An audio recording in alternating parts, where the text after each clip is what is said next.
Hello, can you hear me? Hello, everybody. Lovely to see you here. My name is Lisa Portes, and I am the chair of the UCSD Department of Theater and Dance, and I'm thrilled to welcome you to this first of a three-part lecture series by our own Joan and Irwin Jacobs Distinguished Professor of Practice, Des McAnuff.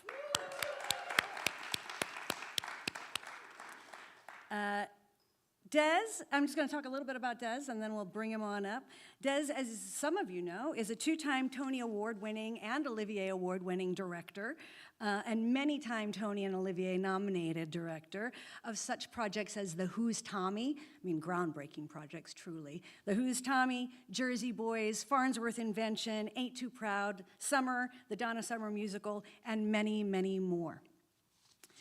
Des is also the founding artistic director of the La Jolla Playhouse, where his tenure spans two time periods. The first was from 1983, when really the modern La Jolla Playhouse was founded, 1983 to 1994. Then he went and chased more dreams, and then came back for another period from 2001 to 2007. And during his tenure as the artistic director of La Jolla Playhouse, he staged over 30 classics, new plays, and musicals, as well as produced dozens and dozens more.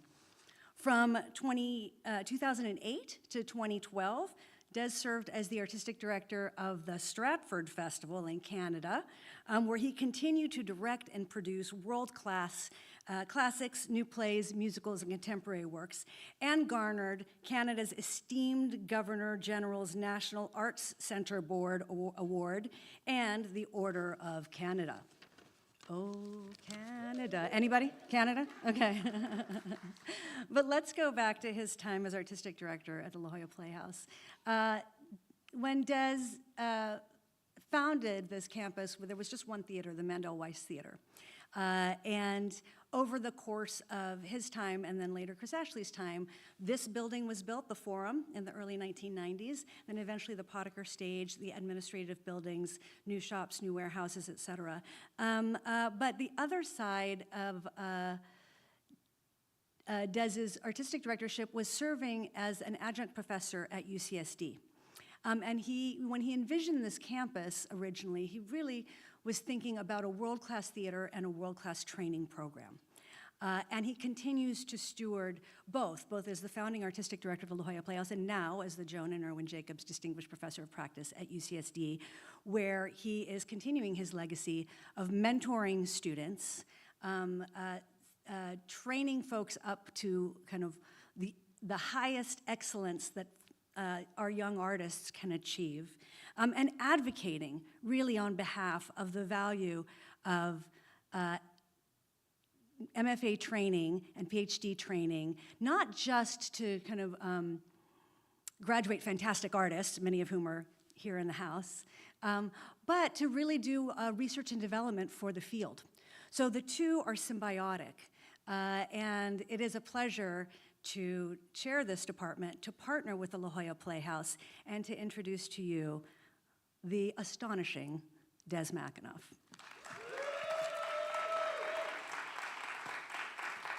Oh, there you are. Thank you.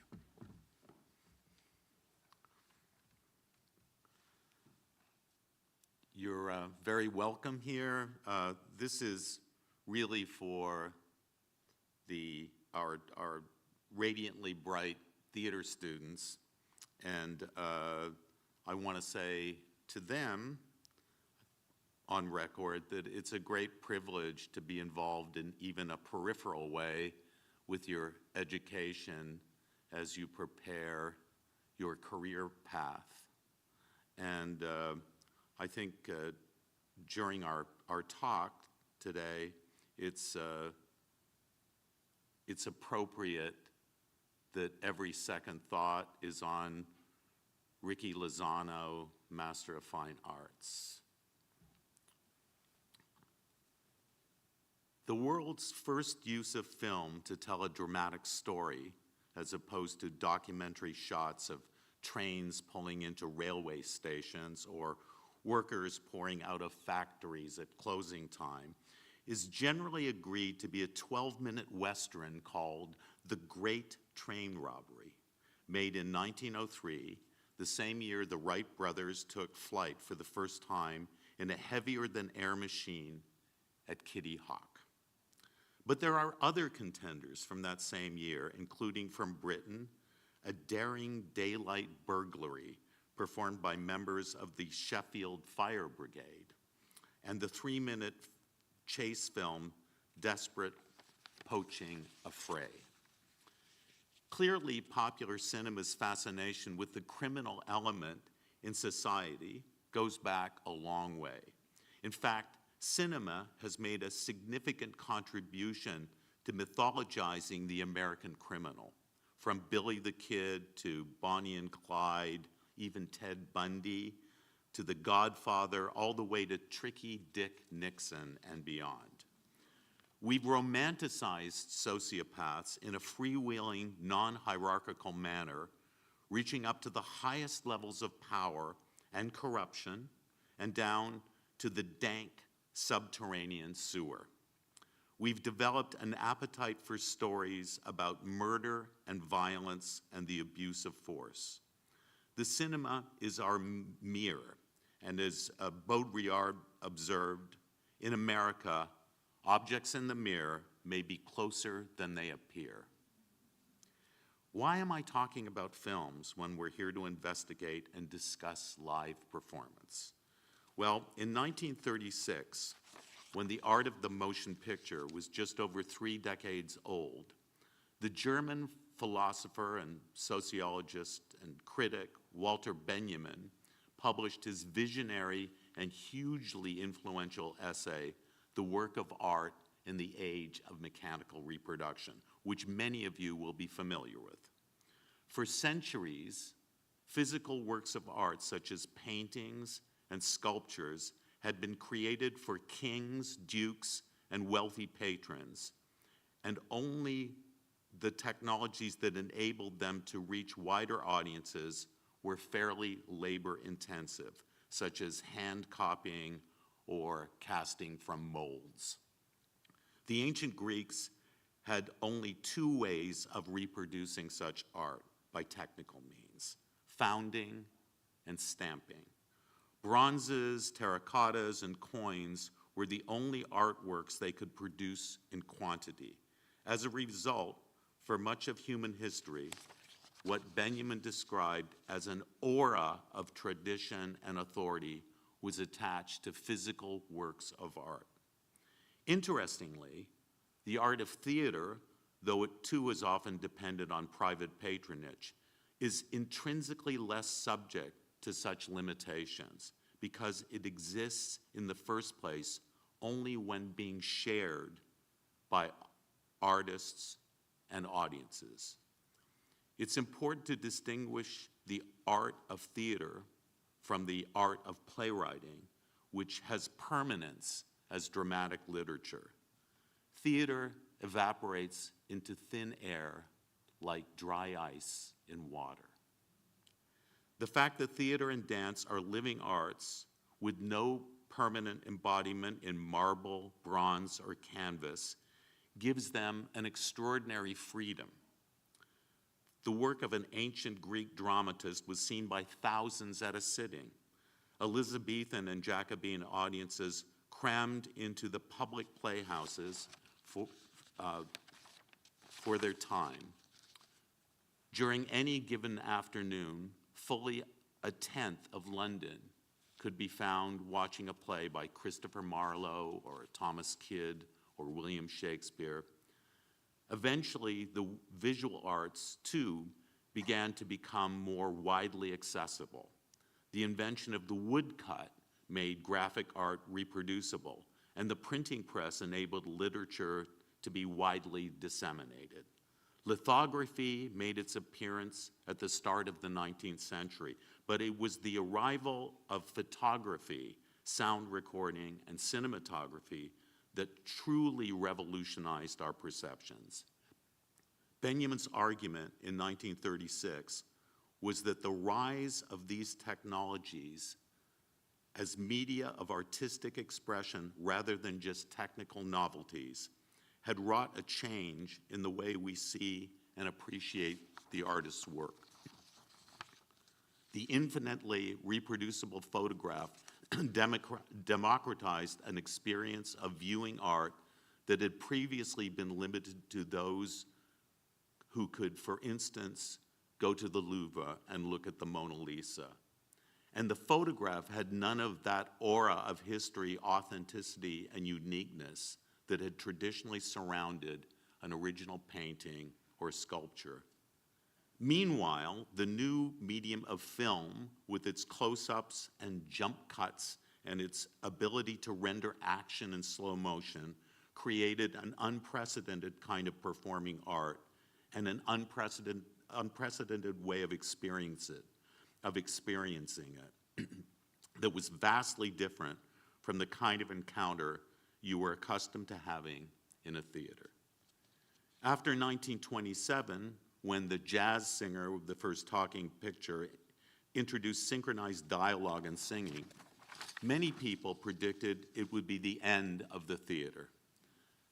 That happily turned out not to be true, or I would be forced to return to my teenage roots as a short order cook or a stable boy, neither of which I was very good at. Not that I'm necessarily that good at making theater, but somehow I get away with it. I'm musing on all of this because we're now passing through another transformative age, the age of digital reproduction.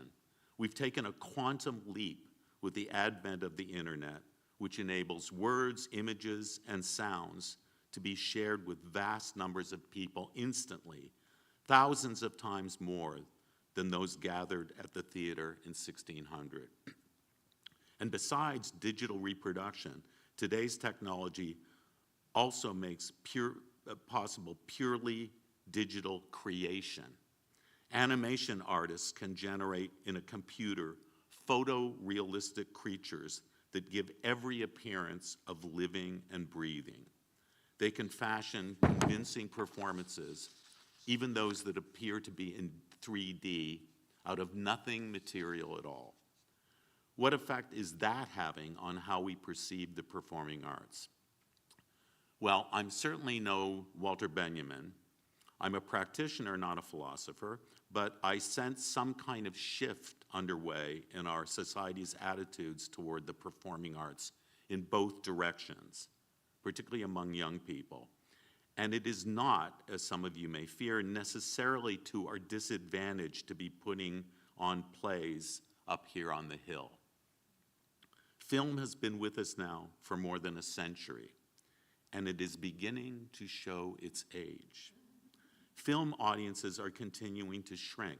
2025 saw a nearly 30% drop in Hollywood shoot days in the first quarter. The art form or the industry is clearly struggling, but why? Well, for one thing, film has become more and more disposable. The process started with the video cassette, but digital technology and a global pandemic has accelerated it. You no longer need to go to a cinema and sit with an audience of strangers. You can just download a film to your computer and watch it whenever you want. Movie-going as an outing, an occasion, is being supplanted by a kind of desultory experience that is more akin to watching TV. And TV is a medium so passive that its showmakers actually expect you to get up and leave the room during a program. And so they tailor their product accordingly. Netflix insists that its filmmakers hammer home plot lines because they recognize that viewers are often distracted by their handheld devices. I think this shift from the movie palace to the computer screen has profoundly devalued our society's sense of the worth of film as a medium. Something has happened, too, to our notion of posterity. For centuries, artists strove to ensure that their work would last into the future, beyond the span of the artist's lifetime, touching more and more souls through the decades and centuries to come. I think that's why so many people working in the theater have tended to see it as a stepping stone on their way to the silver screen. It wasn't just because of the money. There was also the sense that when you make a movie, your art becomes somehow immortal. But film is now old enough that some doubt begins to creep into that article of faith. How many people today have heard of John Gilbert or Clara Bow? 100 years ago, they were two of the most famous people in the entire world, more famous than Calvin Coolidge or Herbert Hoover.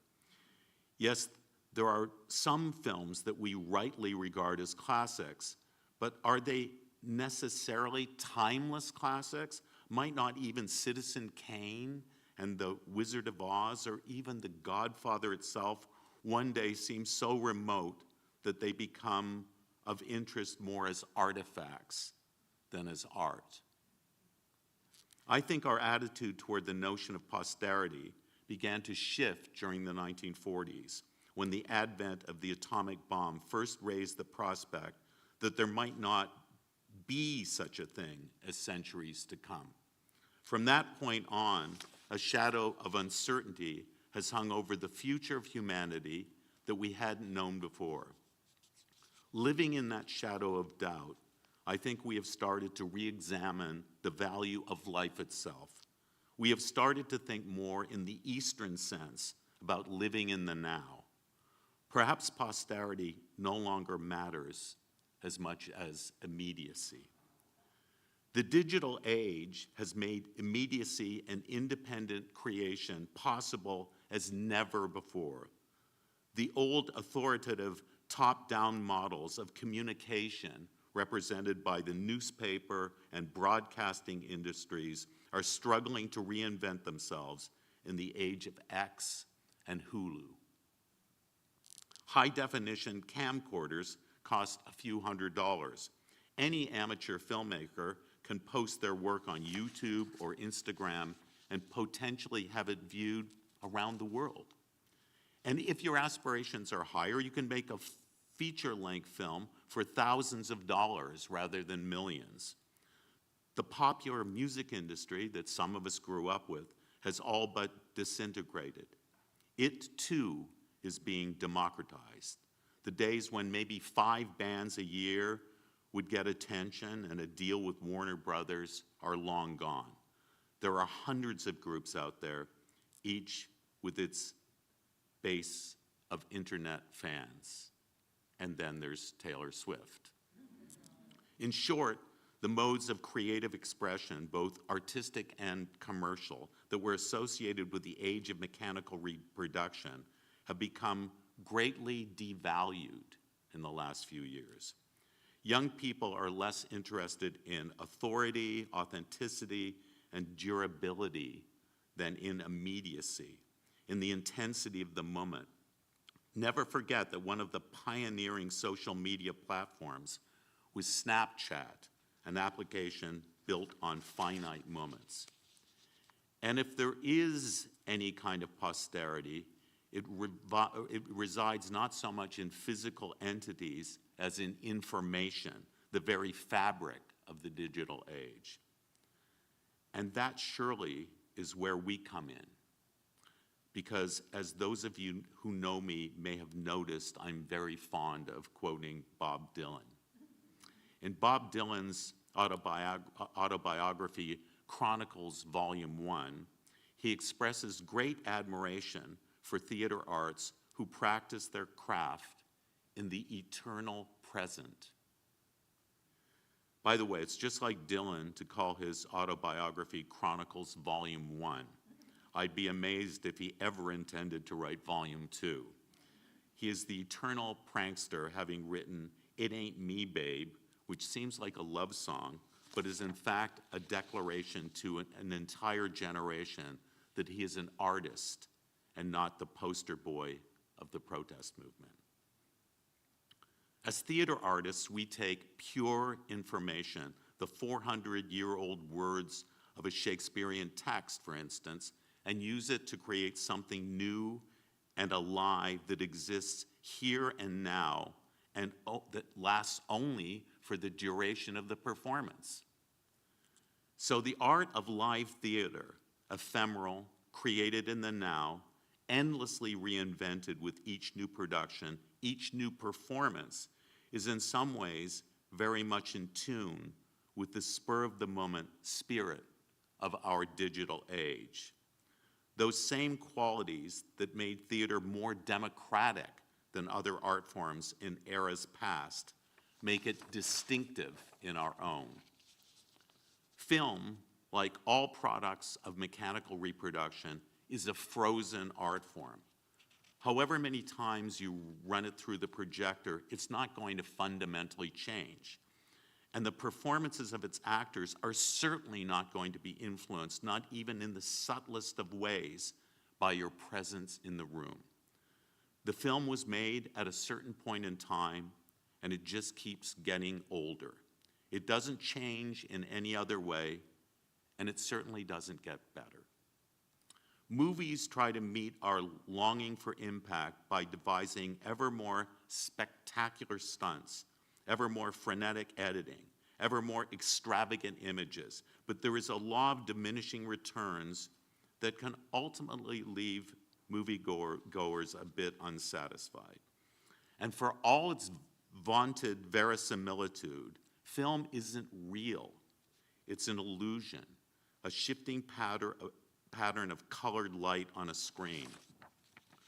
The people who caused those patterns to appear are nowhere present and have long since moved on to other things. Film has no component of reality. It is pure imitation. It's Plato's cave of shadows with popcorn. It's dream. Theater, though, is real. Yes, it's a game of pretense, but the players are there in the same room with us. The game will work only if we collude with them, if we agree to play our parts as they play theirs. And our presence affects the work being created. When we attend a live performance, we are engaged in that performance. We are quite literally helping to shape its course.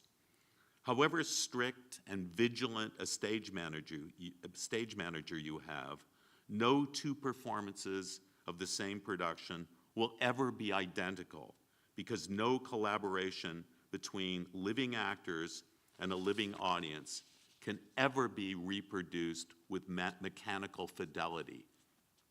Every live performance is an original work. Therein lies its profound value. The theater and the live performing arts in general features the human soul in flight. That makes it of far greater worth than the most ingenious of filmic images. The fact that you are sharing a real experience, a passage in your life, with an artist who is present in the flesh and going through that same passage with you. At best, theater provides a kind of sacred communion between artist and audience.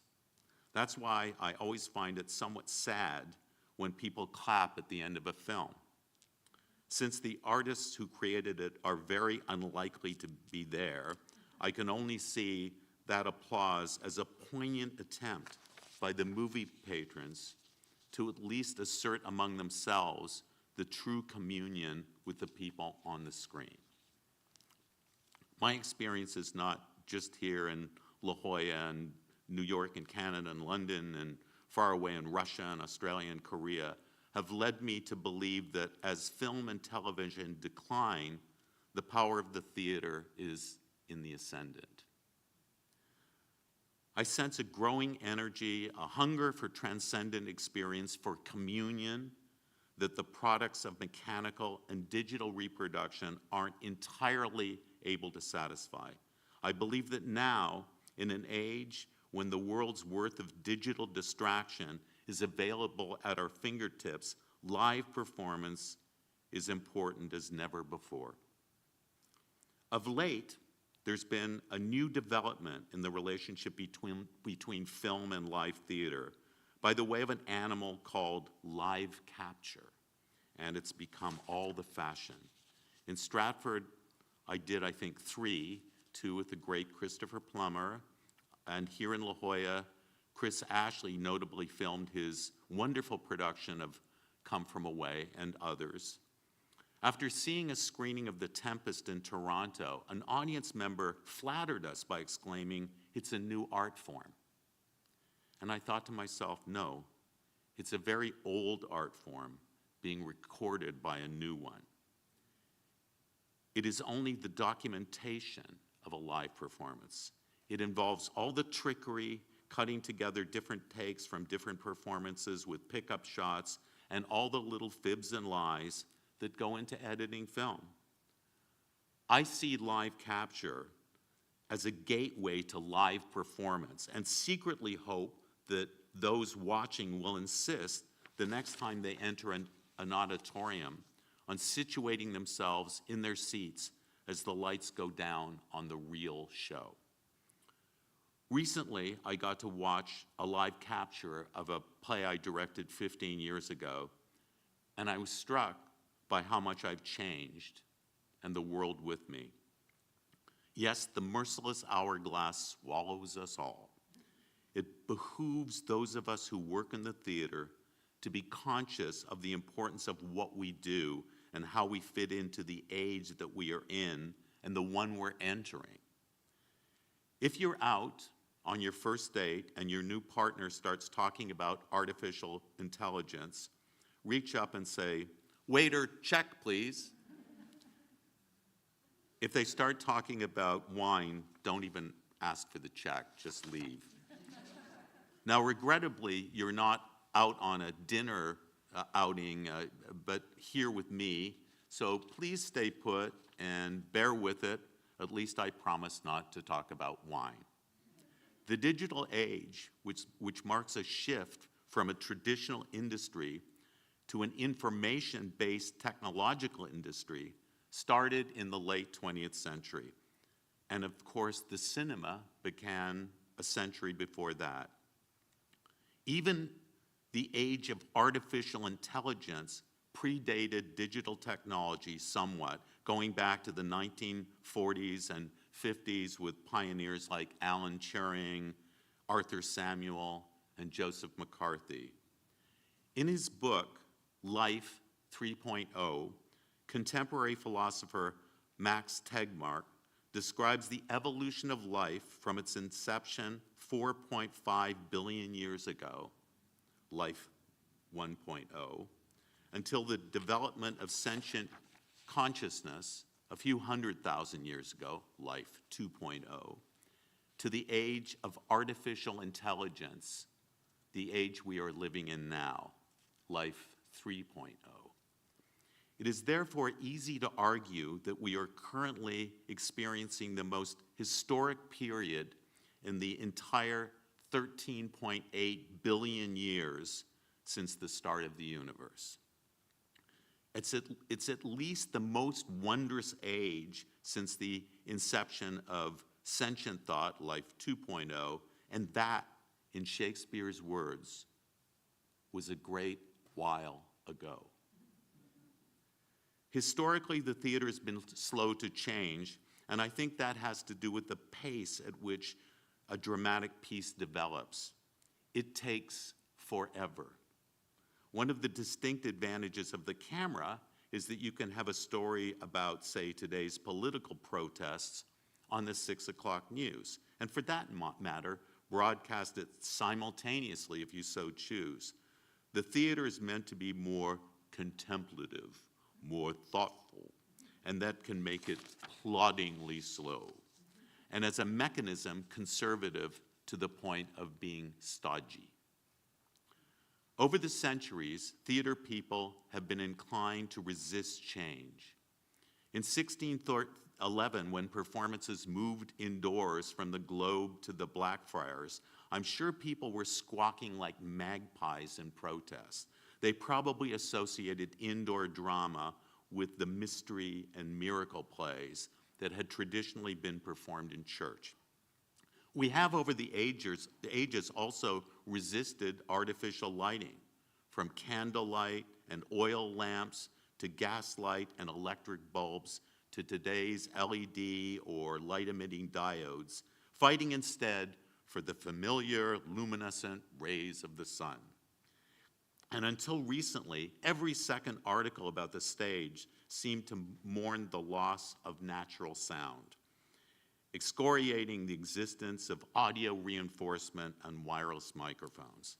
Now, plays, as well as musicals, commonly and most willingly embrace amplification.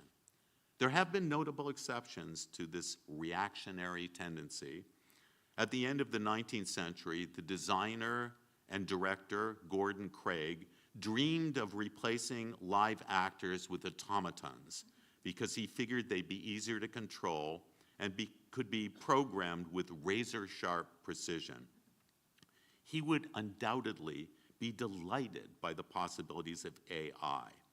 While indeed AI will, and in fact has already, taken control of lighting boards and follow spots and automation systems, and even dabbled in playwriting, I think it is not going to replace live performers that easy, for the simple reason that, well, it's not live. It is at best simulation. The aforementioned Jean Baudrillard, the French postmodern philosopher and sociologist, makes things more interesting in his 1986 book, America, by arguing that simulation becomes ultimately more real and supplants the original.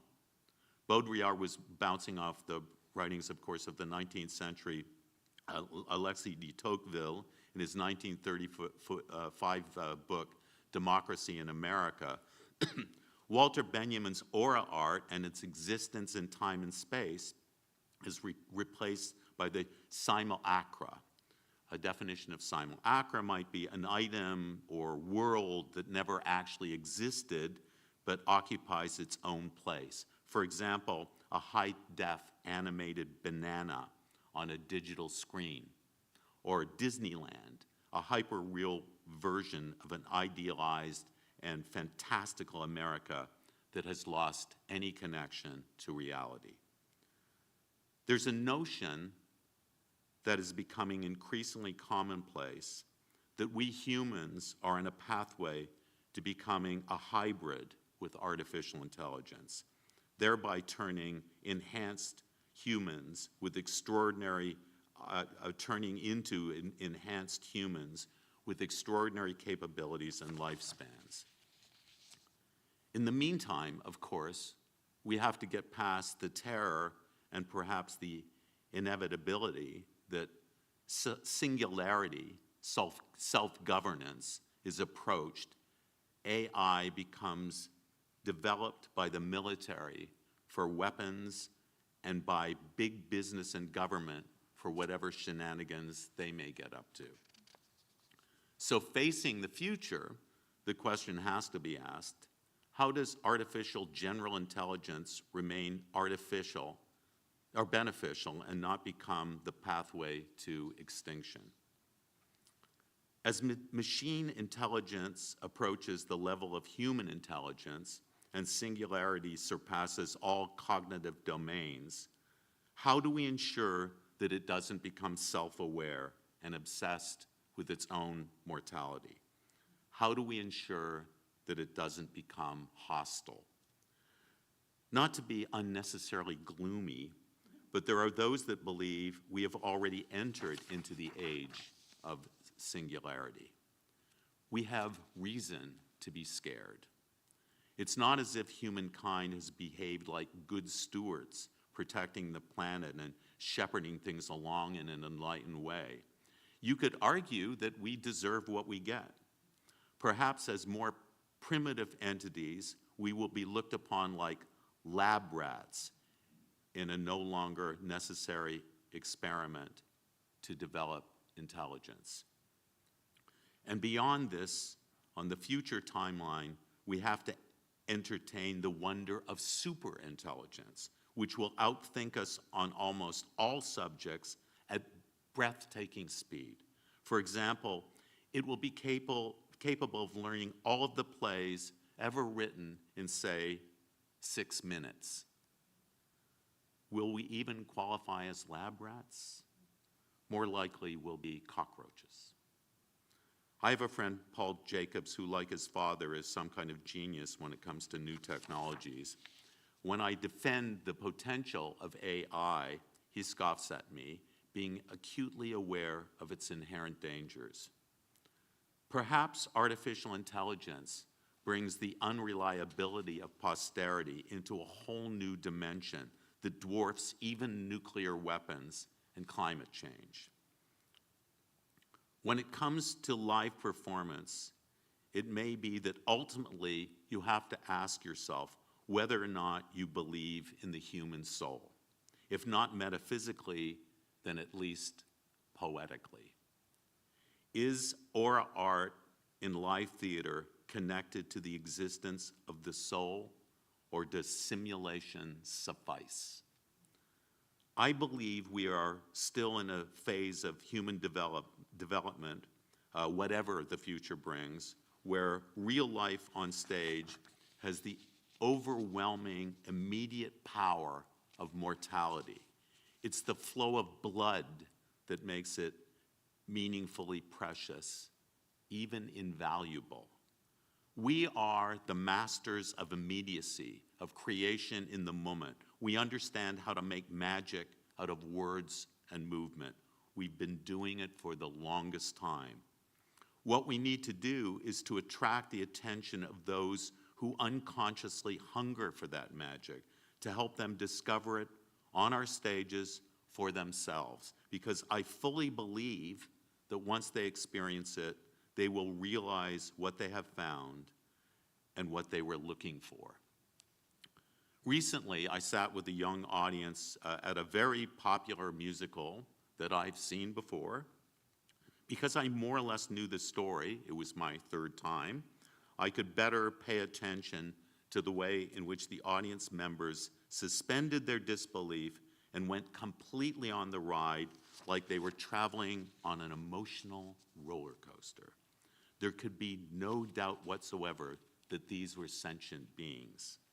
The play is almost 20 years old, the story 250 years old, and the genre much older still, yet I sensed in that audience a real recognition of the work. It wasn't an alien experience for them. At the same time, this was clearly not an experience they could get through the usual channels, sitting at home with the television or the computer or even going to the cinema.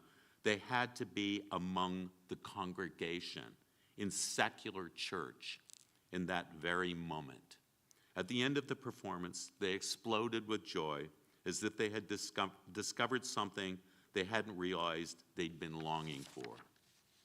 And as I sat and watched them, I felt as if I were in the midst of a generation of people who had found their way, at least momentarily, back home.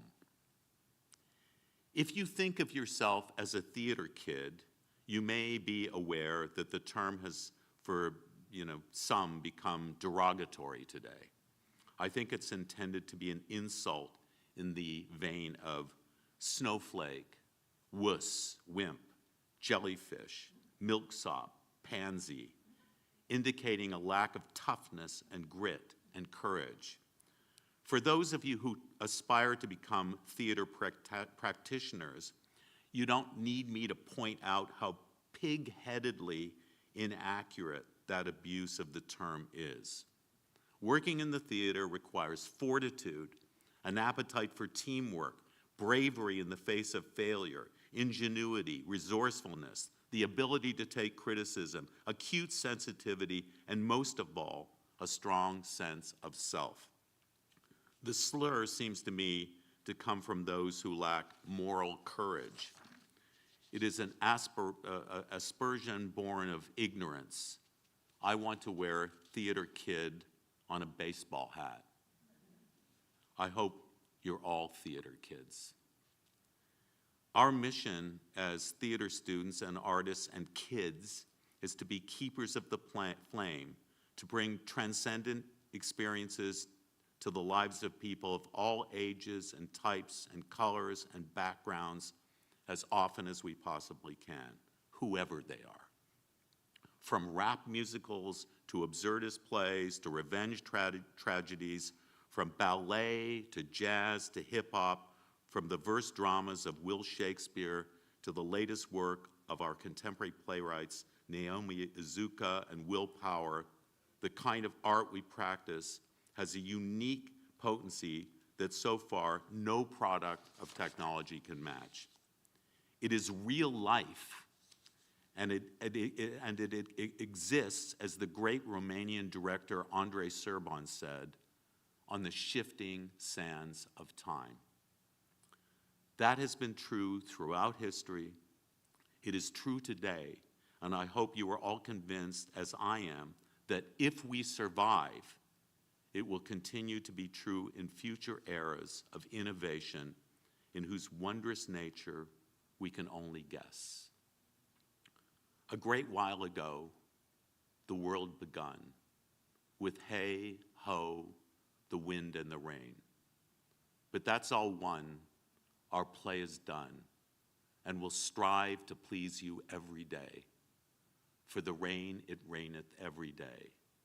Hey, ho, oh, and the rain, it raineth every day. And the rain, it raineth every day. Thank you.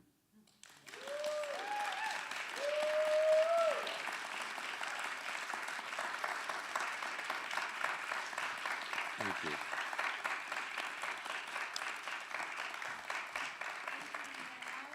I know we have a microphone someplace, and we're going to open this up for, you want to have some water? Oh, good idea. Yeah. Was I starting to go a little phlegmy there, was I? No, not A little quite. Flemish. But we have a microphone. Yeah, can you bring it down? Anybody have a question for this illustrious thinker?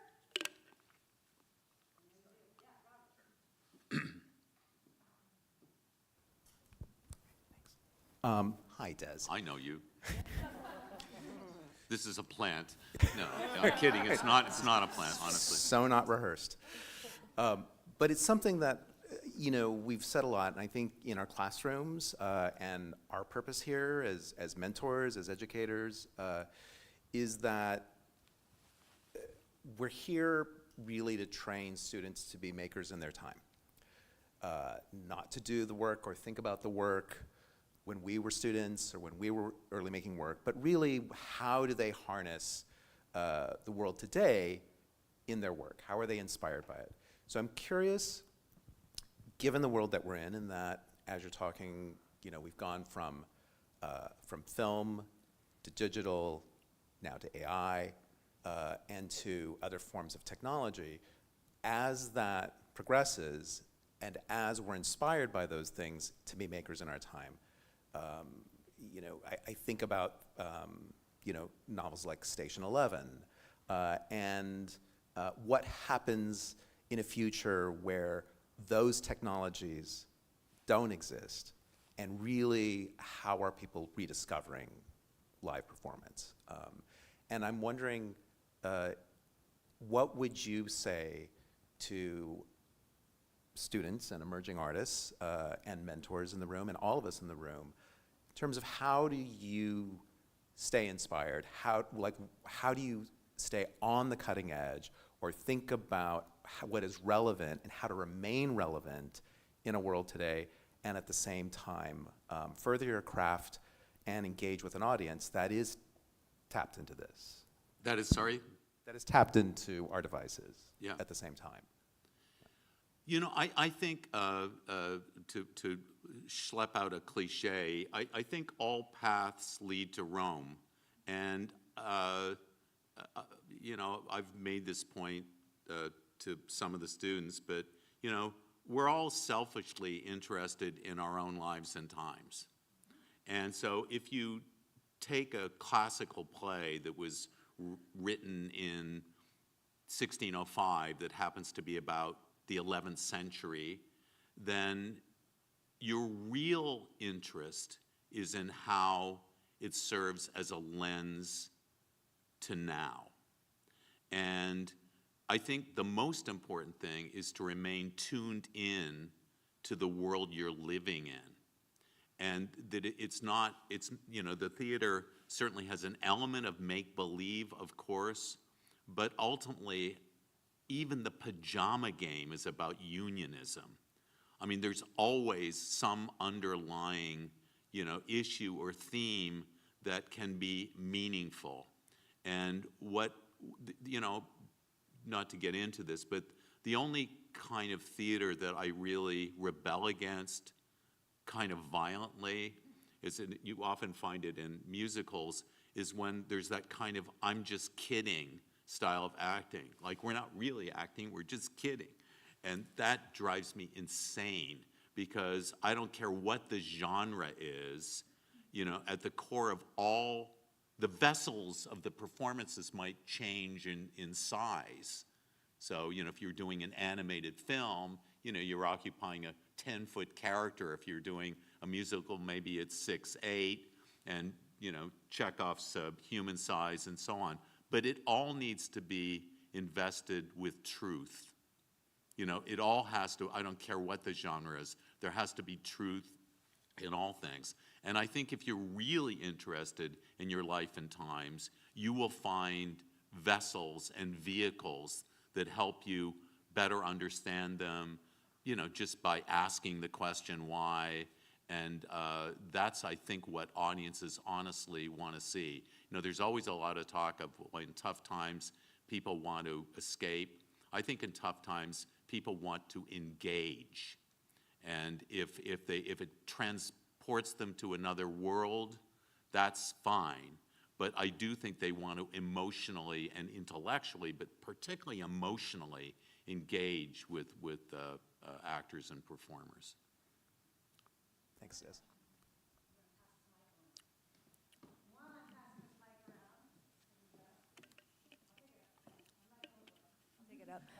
Where's my, oh, yeah. I mean, it is really a good, your speech is a really good rebuttal to Timothy Chalamet, I'll just say. Who's got a question? Oh, the Chancellor. Oh my God, the Chancellor. There, all right.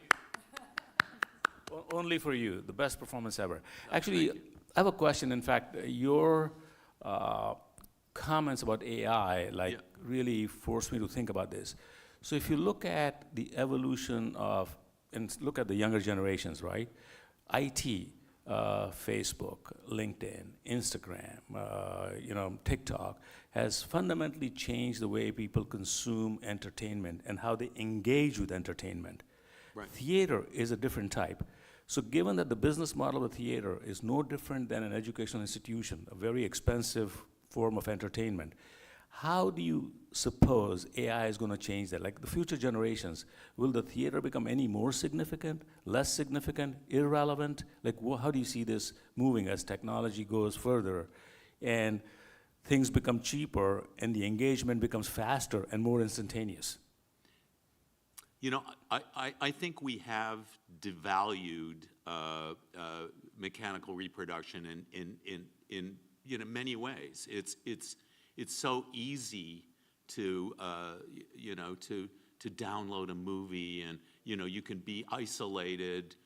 It's so easy to, you know, be with your computer or your, you know, your iPhone.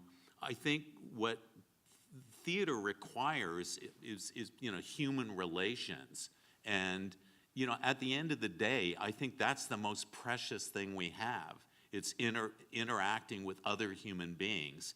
What the theater has simply is it has real life. You know, it is actually alive. You know, time is passing when you see a performance, and you are aging at exactly the same rate as the audience and the performers are aging alike. And it's interesting, I was actually reading recently that, you know, and I feel for our young people entering the workforce, because this is going to be a tough time, or it's already becoming a tough time, you know, particularly for people in desk jobs.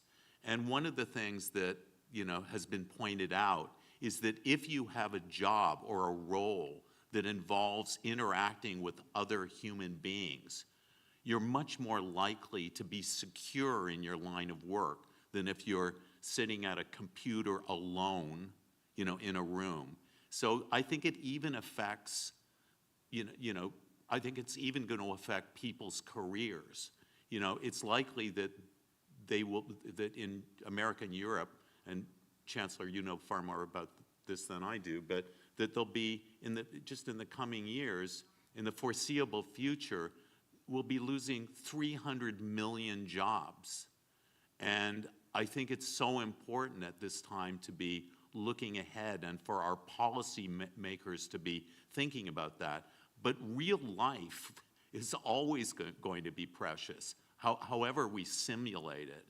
And I feel like the theater is definitely in the ascendant. There's no question about it. Even with the ridiculous prices that people are charging on Broadway, for example, or even the West End, people are still going. And they're coming here. God bless them. They're coming to La Jolla Playhouse and they're engaged. So I don't want to be a Pollyanna, but I think the fact that, the theater is about life gives it a very secure future. It's just that we have to take full advantage of that. More questions, and while you're thinking, oh good, I see you, Michael. I would just say also, a theater can happen on Broadway, but theater can happen with 2 people in a room. Absolutely. And an audience member. It's actually the most inexpensive of art forms, on some level. Michael. Hi, Des. Hi, Michael. How you doing? Oh my God, he knows my name. Oh my God. Okay, so I think what I want to ask is, as an artist who is really interested in creating new work, as many of us are, what is some advice that you can give us, kind of as we, work toward that pursuit? Sure. I only have one thing really that's even remotely meaningful. Just a very brief anecdote. When I was talking about coming here and the board was kind enough to invite me, they basically said, what are your dreams for a new theater? And I told them, and they said, well, we want you to fulfill your dreams, and invited me here. Now, it's hard when somebody says, we want to fulfill your dreams, to turn them down. But at the same time, I have a relationship, as Lisa said, with the Stratford Festival of Canada, and I had a mentor there named Michael Langham, and he's gone now. He lived to over 100, and he's an extraordinary man.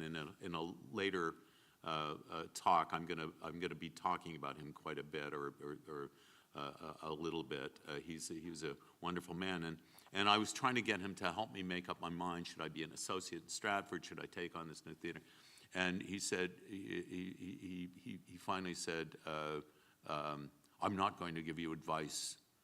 This is your decision. I'm not interested in, talking to you about, which place you should, this is up to you.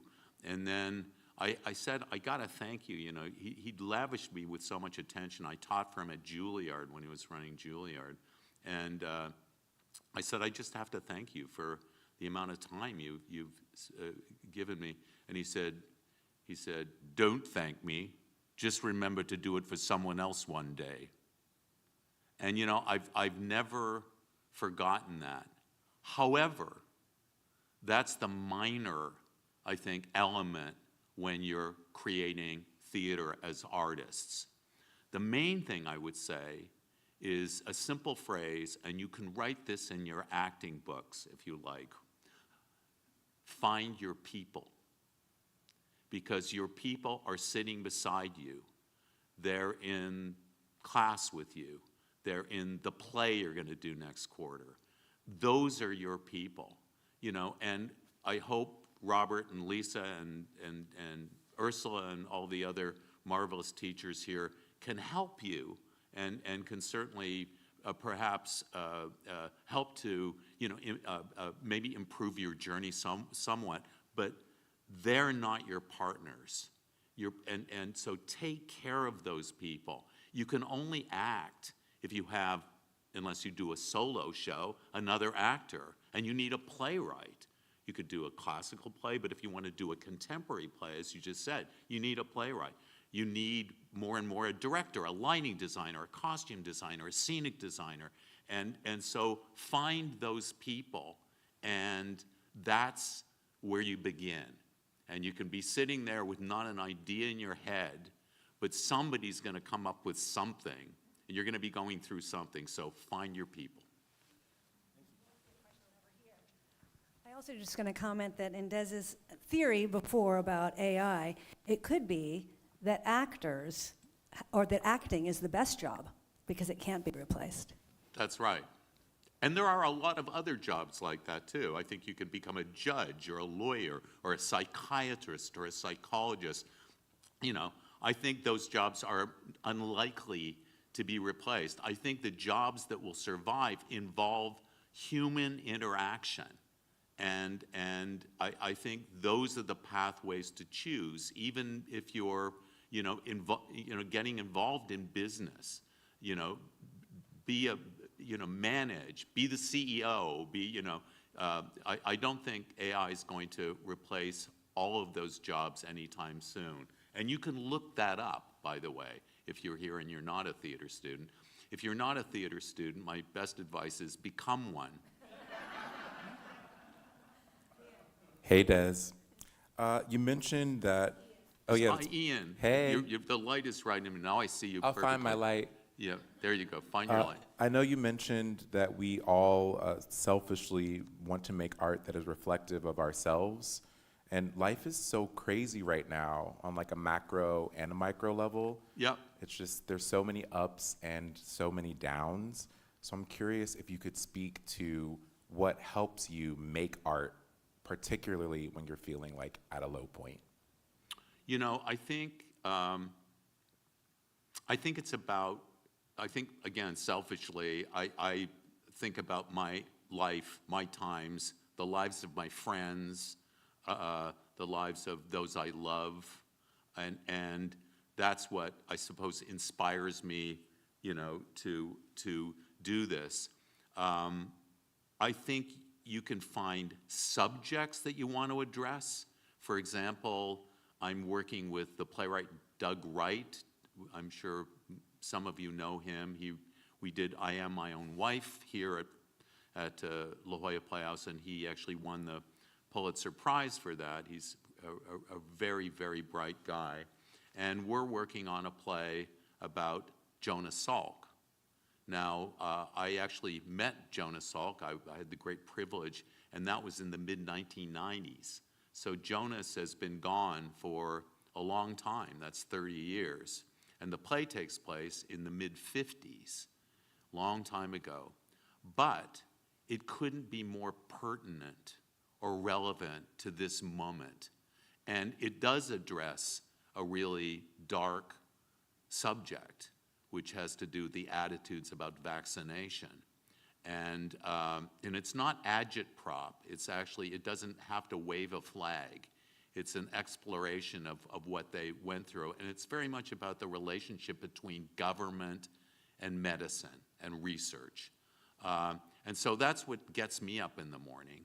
And, I know from you and the wonderful directors all sitting there together, I'd love that. Form friendships there. Once you get out in the field, there's a tendency to go, I don't know, I hear that play's happening at the arena. They want to do that play. Do I actually tell Ian, or do I keep it to myself? So if you can form those bonds, they'll be with you forever. But I happen to know that all of you are very interested in the world you're living in the times, and you have a real emotional relationship to that. So I don't think you need my advice at all. You know what you're doing. You just have to do more of it, and develop skill. We're all talented. The one thing that we all have in common is we're talented. Everybody that's at the Department of Theater and Dance, everybody there is talented. So the difference is what gets you ahead is acquiring skill and craft, and that requires hard work, and that's what you're doing. Other questions? Oh, so many now. It's very exciting. Here come the ones I have to evade. No. Oh no, get ready. Hi, Des. Hi. I'm Kiapi. Hi. I want to know your thoughts about the role of artificial intelligence in possibly making theater making more efficient.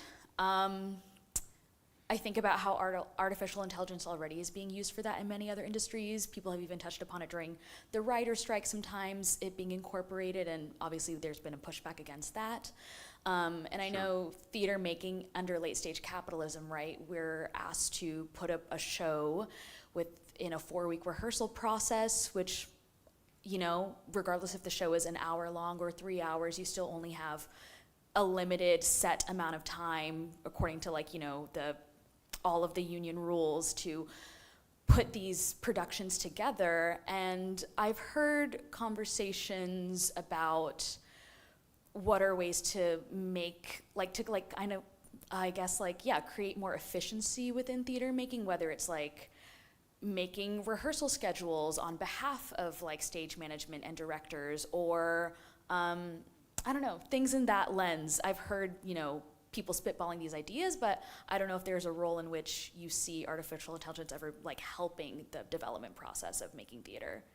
Well, you know, my real dream, which I alluded to, I want to be really clear with you. I am not any kind of expert on artificial intelligence. I've read some books. I've listened a lot to Paul Jacobs and his brother Hal, where they always proceed to scare the hell out of me. So, you know, I can't sleep for 3 weeks afterwards. So I'm really not, you know, any kind of expert whatsoever. I mean, I think the ultimate dream, and this sort of supersedes your question a little bit, but, you know, the idea of bonding, of human beings bonding, of AI becoming a tool, and, and when people talk about AI, they're often talking about LLM and not actually AI. But if artificial intelligence could literally enhance our brains, that would be a spectacular thing. I think that's a pretty lofty dream, but I think, you know, that the whole, there's certainly people that are talking about singularity that believe that that is possible, that may even be inevitable. Unlikely in my lifetime, but quite possibly in yours. So that would be the big wowie zowie, kind of dream. I think on a more practical level, I think when it can become a tool, it's great. If you're designing lights, let's say, and AI can give you an alternate, kind of pathway to a design, I don't think there's anything wrong with that. You know, I think ideas and intelligence can come from anywhere. I think in terms of running a theater, if you just said efficiency, and that is a big deal. I mean, you don't want, you know, there really, I mean, to put it kind of crudely, there isn't a nickel to waste, you know, because what we do is expensive, and tickets are expensive, and we want to be accessible. I mean, when I was a young guy, I wrote plays, and I composed a score for the collected works of Billy the Kid, and I wrote a play called The Pits, and that was at a theater, you know what it was called? Toronto Free Theater. So, you know, you could walk in, and you had to line up usually because everybody wanted the seats. You know, the Romans charged a coin. You know, you go to the theater if you wanted to see a play by Plautus or Terence, you know, you had to pay a coin. But if you didn't have the coin, they'd let you in anyway. So, you know, I think AI can help, I hope, your idea of efficiency. And I think your ideas of how to do that are going to be far more valuable than mine. I think we maybe have time for one more question. You think, Des? Yes, maybe. Who else? Okay, Gabby. Thank you so much. Hey. Hi, Hi, Des. It's Hi. Gabby. Hi. Repping MFA ones right now. Yeah, I know. I loved your point about how the audience relationship is kind of what makes theater theater and maintains that live aspect. And I was curious, as a sort of maybe an accessibility question, how do we bring more people to this magic that we do? Sometimes I'll go see theater out here and I'm asked if I'm lost and I'm like, no, I have a ticket, I want to be here. Just no one looks like me. And so I'm just curious your thoughts on bridging that together. An outreach. Well, the first thing, I think the most fundamental thing, which you already know, is just make sure that what you're doing is good. You know, because if it's good, people are going to like it and they're going to want more of it. So, you know, never take that for granted. You know, that's the way to really stimulate people. So I think that's the start of it. I think it's always good, you know, these site-specific programs that are happening here at the Playhouse, like Without Walls, I think that's also really good, to go out, you know, outreach, to go out and get people to, you know, perform for them. You know, I know it's the kind of thing Mark Rylance does, you know, stands on a street corner and charges 50 cents for a Shakespearean speech. And those people, I think, maybe they don't all come to the theater, but some of them do. So I think using your imagination about how to recruit an audience is important. And then I think to be sure that one is doing plays about things that people are actually interested in. And sometimes you have to introduce them to the subject. But I think that's really important too. You know, there's a great line, one of my favorite lines in Henry IV, Part 1. I'm sorry to be a Shakespeare nerd, and I'm really not. I'm not that knowledgeable. But so there's a scene between Hal and, you can all look this up, you'll love it, between Prince Hal and Falstaff, where they're play acting in East Cheap in the Boar's Head Tavern with a joint stool as the throne.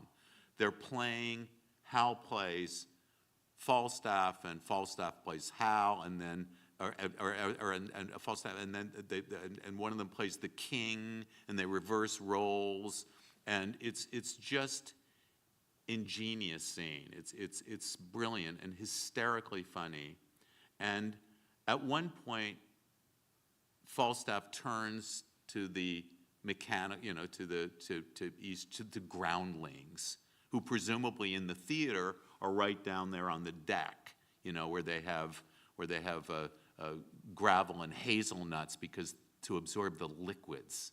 You can imagine that for the groundlings, because you know the ale and maybe other foul, you know, liquids. So he's turning to them from it, and he says, "Judge my masters."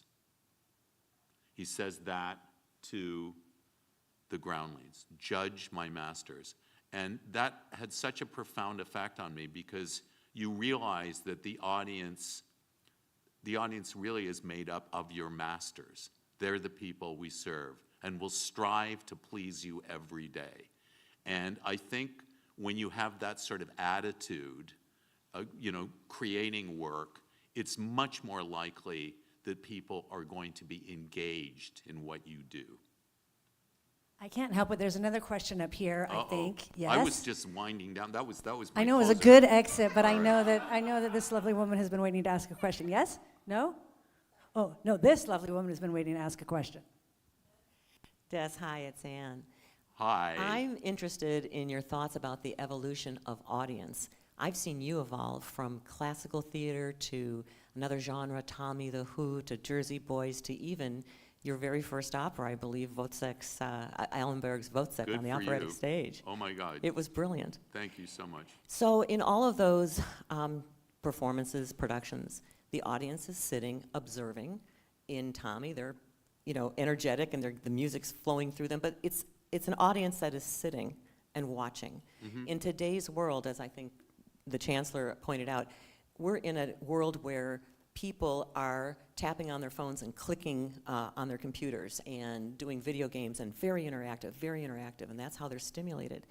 I'm worried about the evolution of the audience, how we retain and grow our audience in this kind of world. Have you given any thought to shows that are, new shows that are for audience participation, that become meaningful in that way? I just wonder what you're thinking about that type of audience development. I mean, I think it's all great. When I was going to Stratford, I got to, not to name drop, but I had lunch with the great, English director Trevor Nunn, who has really done it all and ran the Royal Shakespeare Company for a long time. And I was trying to say, okay, I want to do these things, and I'm thinking about this and commissioning plays. And his response to me is, it's all the same thing. If you're doing Shakespeare, if you're doing a musical, if you're doing something that's, interactive, if you're, that it's all the same thing. And I think you can sometimes move people as if they are, really physically with you, even if they're just sitting there. I think it all depends on, the project, and I'm open to all of it. I love audience members moving around. I love it when they're on their feet. I love it when they're in chairs. I mean, there are certain things, if I ever get to do Hamlet, I want you sitting there, listening and watching. And if we do it well, people will come back. But again, there's no recipe, and I think I wouldn't want to condescend to the coming generations by saying, you're not able to sit and concentrate, or I'm gonna have to do this or that to engage you. Because it's just not my observation. People are naturally glad to be part of that communion. And if you can do it, again, with the WOW Festival, that's fantastic. Or, Masquerade, the new, version of Andrew Lloyd Webber's, Phantom of the Opera, which is kind of like a theme park ride. But it does cut all the recit out, so that's cool. And, but I'm for all of it. I'm for anything that gets, people in the theater, and it would probably be good for me to flex new muscles and work in that way as you described. Lisa. Any last questions? You keep. Oh, yes. Hi, my name is Hannah. We Hi. briefly met, but is it okay if okay, Yeah. there we go. I had a question about, you talked about the idea of like the human spirit, and I think something that especially a lot of artists are scared of is this idea of digital creation trying to imitate that. And I wondered, what do you think the difference is between that digital imitation of creativity or the human spirit versus what is authentically created in the body? Well, that is a very loaded and difficult question. But again, it just comes back to me to real life.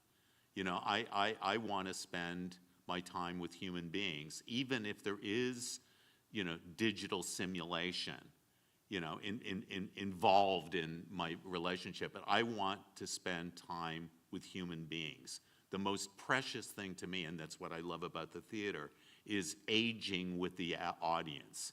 Is being with the audience. And I think all kinds of other technologies can be involved. I think that's just fine. But it's still, if